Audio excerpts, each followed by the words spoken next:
Hello, pets. We're back again for another day on the Advent calendar. Now then,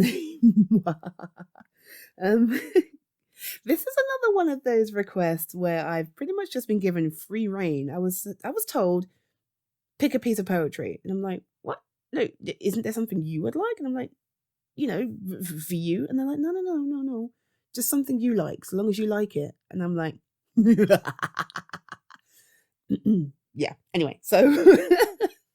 So my first instinct was to go back and do another Tolkien piece or to pick up another poem by Maya Angelou because what? But no,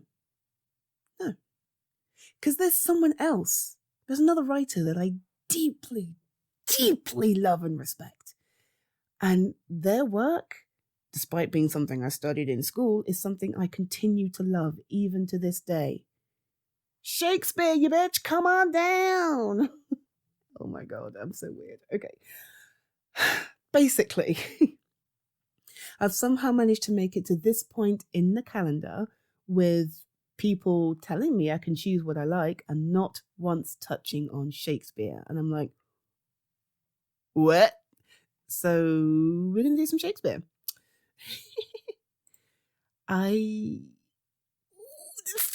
Choices. Right, listen.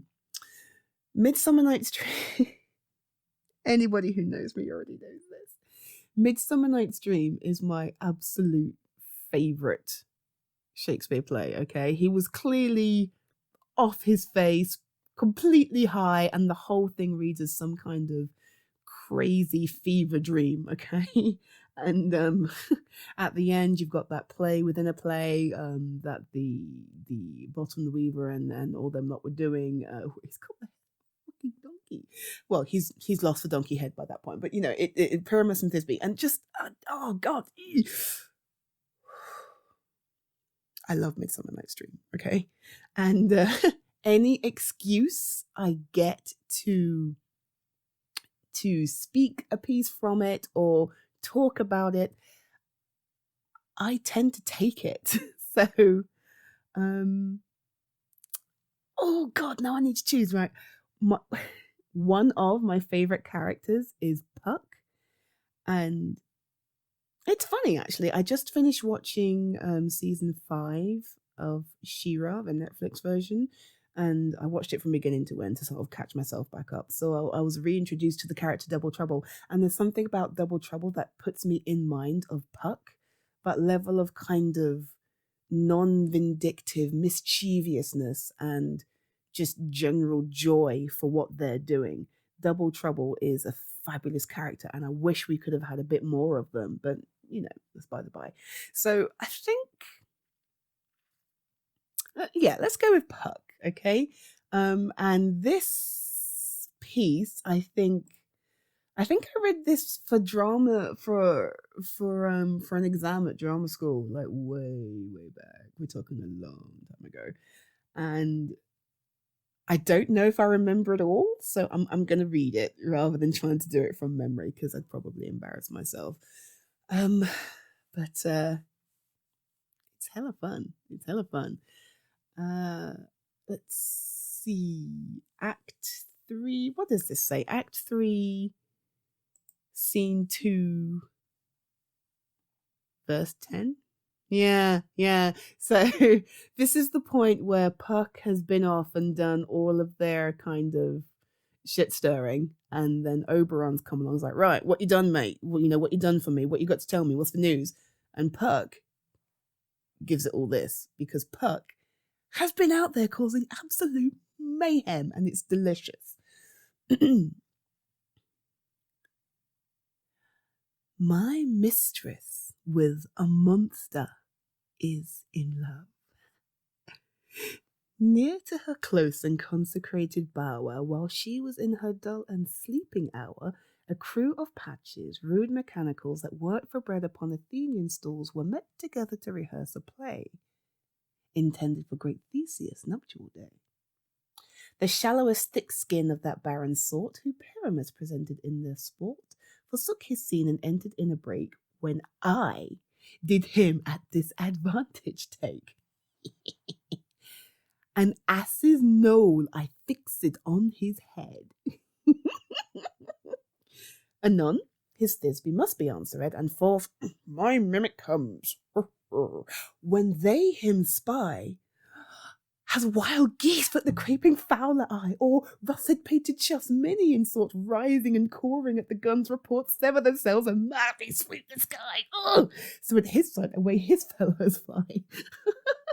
And that our stamp here o'er and all one falls. He murder cries, and help from Athens calls. Their sense thus weak, lost with their fears thus strong, made senseless things begin to do them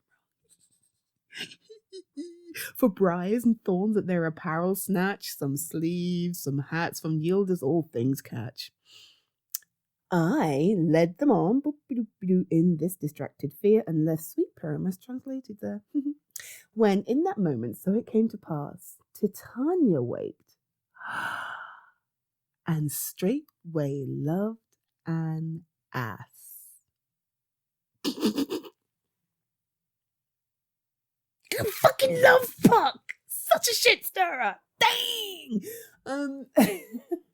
For those of you who don't know the story, there's all sorts of shit going on right now at this point. Okay, but what Puck is talking about here is the feud that his mistress and master are having. This is King Oberon and Queen Titania. They're the rulers of the fairies, and they're having a bit of a spat. Okay, and Oberon's kind of said to him, "Look, go fuck her up, will you?" And he's like, "Yep, I'll do that. I'm on it. Cheers, girl." And what he decides to do is trick her into falling in love with a donkey. And it's kind of serendipitous. It wasn't exactly his plan, but there's this little crew of Amdram theatre dudes who are in the woods rehearsing a play, and Puck's like, "Ooh, that'll do." And he magics a donkey's head, bang, onto one of the players. And of course the rest of them were like, "Fuck, Donkey Man," and they run off. Donkey Man, and this is Bottom the Weaver, funnily enough, who's kind of going, "Dude, what's wrong? What? Why are you all running from me? What's up?" But while he's trying to figure out, while everybody's running from him, because he hasn't figured out he's got a donkey's head at this point, the fairy queen, who was sleeping nearby, kind of wakes up, and because Puck has already been by and kind of spiked her with some love juice, I'm paraphrasing here, people, she wakes up and she's like, "Donkey Man, you are the most beautiful creature I have ever seen. Come with me now. Come to my bed and let me serve you." And Puck, rightfully so, is like, "That's hilarious." So, of course, he goes back to Oberon to tell him all this. And he's like, "Hey, high five, bitch. That was amazing." So that's what that passage is about. And I love it. I love it so much. And funnily enough, it's not a play I've seen very often. I've seen other plays far more often than this one. But I will always remember the scenes of the poor bloke. I wish I could remember the actor's name. Kind of bimbling along the stage with this huge donkey's head. Mask, like just kind of, and the Queen Titania waking up in this gorgeous flowery bed and kind of going all starry-eyed, and then drawing him in with her to take him away because she's in love with him. I'm like, that is the best thing ever. But like I said, fever dream, right? Shakespeare, clearly high, clearly off his face. That was so much fun. I've been talking for ages. Shit, I've got to keep these shorter. No wonder it's taking me so long. Right. Thank you for listening. I hope you enjoyed that. I'll catch you all tomorrow. Bye.